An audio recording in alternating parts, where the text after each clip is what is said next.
शीशमपुर नाम के एक गांव में बबलू नाम का एक मुर्गी पालन करने वाला रहता था।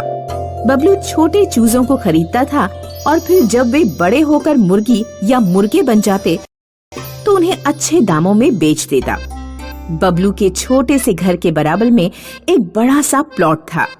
उस प्लॉट को गांव के अमीर आदमी हरवंश ठाकुर ने खरीदकर वहां एक शानदार मकान बनाया। हरवंश और उसके परिवार को बबलू जैसा गरीब पड़ोसी बिल्कुल पसंद नहीं था। ओ बबलू, तुम्हारे मुर्गे मुर्गी हमारे घर के सामने नहीं आने चाहिए। ये सड़क पर बहुत गंदगी फैलाते हैं। इन्हें अपने घर के अंदर ही रखा करो। माफ करना ठाकुर जी, मैं इन्हें दिन भर संभालता रहता हूँ, पर एक दो मुर्गे मुर्गी शैतान हैं, घर से बाहर निकल जाते हैं। हरवंश के लड़के रॉकी को कुत्ते पालने का शौक था। रॉकी अपने घर एक बड़ा सा बुलडॉग ले आया। रॉकी हर सुबह बुलडॉग को खुला छोड़ देता और बुलडॉग बबलू के आंगन में घूम रही मुर्गे मुर्गियों को खा जाता। बबलू और उसकी पत्नी डर के मारे कुत्ते से कुछ नहीं कह पाते थे। अगर ये कुत्ता ऐसे ही हमारी मुर्गों को खाता रहा तो हमारा बहुत नुकसान होगा। तुम हरवंश ठाकुर से जाकर शिकायत करो ना, या उसके लड़के रॉकी से जाकर बात करो कि वो कुत्ते को बांध कर रखा करे। तू शोर मत मचा, मैं जाकर बात करूंगा। बड़े आदमी हैं, कहीं बुरा मान जाएंगे तो हमें यहाँ रहने में परेशानी होगी। एक दिन डरते डरते बबलू रॉकी से बोला, बाबूजी, अपने कुत्ते को खुला ना छोड़ो तो बड़ी मेहरबानी होगी। ये हमारे मुर्गा और मुर्गी खा जाता है, बहुत नुकसान हो चुका है हमारा। रॉकी ने गरीब बबलू की बात को मजाक में उड़ा दिया। बबलू के घर एक शाहिद नाम का मुर्गा था।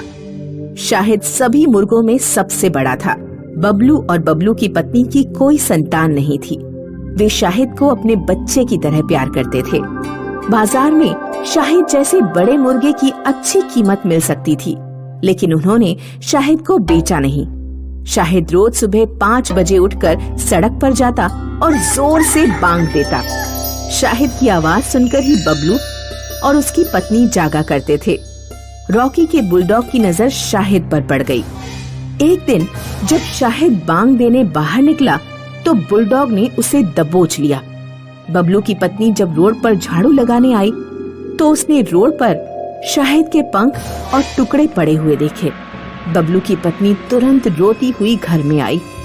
रॉकी के कुत्ते ने हमारे शाहिद को मार डाला। रोड पर शाहिद के टुकड़े पड़े हुए हैं। बबलू और उसकी पत्नी शाहिद के टुकड़ों को अपने सीने से लगाकर बहुत रोए। वे दोनों हरवंश ठाकुर के पास पहुँचे।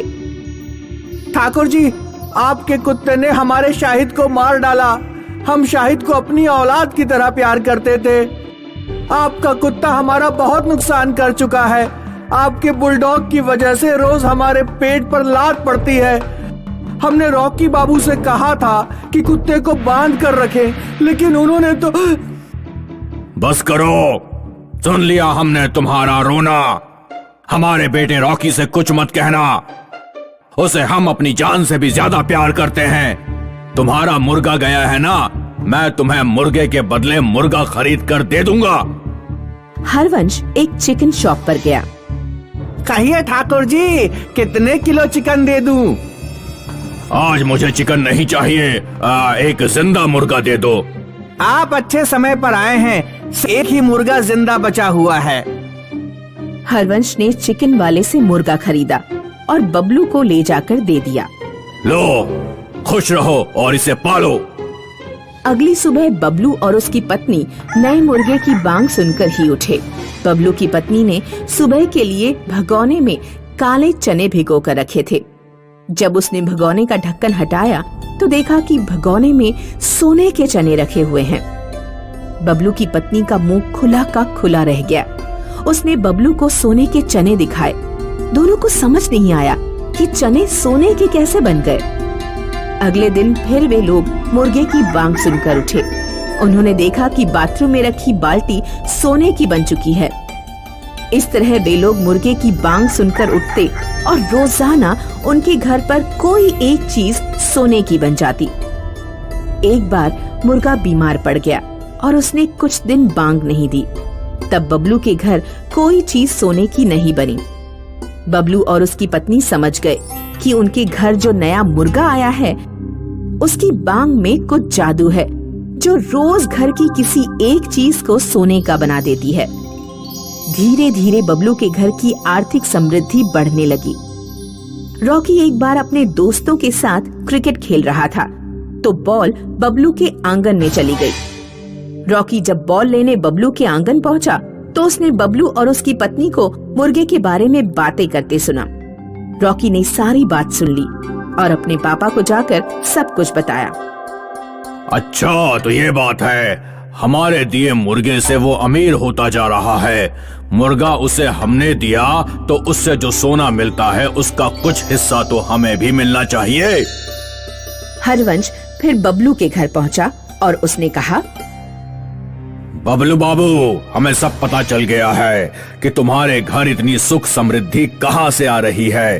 वो मुर्गा हमने तुम्हें दिया था, इसलिए उससे जो सोना मिलेगा उसका 30% हिस्सा हमें भी मिलना चाहिए, समझ गए? ठीक है बाबूजी, ले लेना। कुछ दिन हरवंश सोने का 30% हिस्सा लेता रहा। पापा, हम सिर्फ 30% हिस्सा ले रहे हैं और बबलू को 70% हिस्सा मिल रहा है। इस हिसाब से तो भविष्य में बबलू के पास ज्यादा सोना इकट्ठा हो जाएगा और वो हमसे भी ज्यादा अमीर हो जाएगा। हरवंश फिर बबलू के घर पहुंचा और उसने कहा, बबलू, ये ठीक नहीं है कि तुम 70% हिस्सा रखो। सोना दोनों में बराबर बराबर बंटना चाहिए। यानी मुझे 50% हिस्सा चाहिए, 50%, समझ गए तुम? ठीक है बाबूजी, ले लेना। अब हरवंश को सोने का आधा हिस्सा मिलने लगा, लेकिन वह इतने पर भी संतुष्ट नहीं हुआ। पापा, मुर्गा बबलू को हमने खरीद कर दिया था, इसलिए हमें ज्यादा हिस्सा मिलना चाहिए। हरवंश फिर बबलू के घर पहुंचा और इस बार उसने बबलू से 80% हिस्सा मांगा। बबलू बेचारा इतने पर भी राजी हो गया, लेकिन हरवंश और उसके बेटे के मन में लालच बढ़ता ही गया। पापा, वो मुर्गा हमारा है, उससे मिलने वाले पूरे सोने पर सिर्फ हमारा हक होना चाहिए। सोना छोड़ो, हम उस मुर्गे को ही अपने घर उठा लाते हैं। वैसे भी अनपढ़ बबलू और उसकी पत्नी हमारा कुछ नहीं बिगाड़ पाएंगे। हरवंश बबलू से जादुई बांग लगाने वाला मुर्गा छीन लाया। अब सोना लेने के लिए बबलू के पास जाने की जरूरत नहीं, हमारे घर ही रोज कोई ना कोई चीज सोने की बनेगी। अगले दिन सुबह जब मुर्गे ने बांग दी तो हरवंश बहुत खुश होकर उठा और पूरे घर में ढूंढने लगा कि क्या चीज सोने की बनी है, लेकिन उसे कुछ भी सोने का बना नहीं मिला। ये कैसे हो सकता है? उस दिन दोपहर के 12 बज गए, लेकिन रॉकी सोकर नहीं उठा। आज ये रॉकी को क्या हो गया? अभी तक सो रहा है। हरवंश रॉकी के कमरे में गया और रॉकी के ऊपर से चादर हटाई। रॉकी सोने का बन चुका था। अपने बेटे को सोने का बना देखकर हरवंश को गहरा सदमा पहुंचा और उसे हार्ट अटैक आ गया। तुरंत हरवंश की मृत्यु हो गई।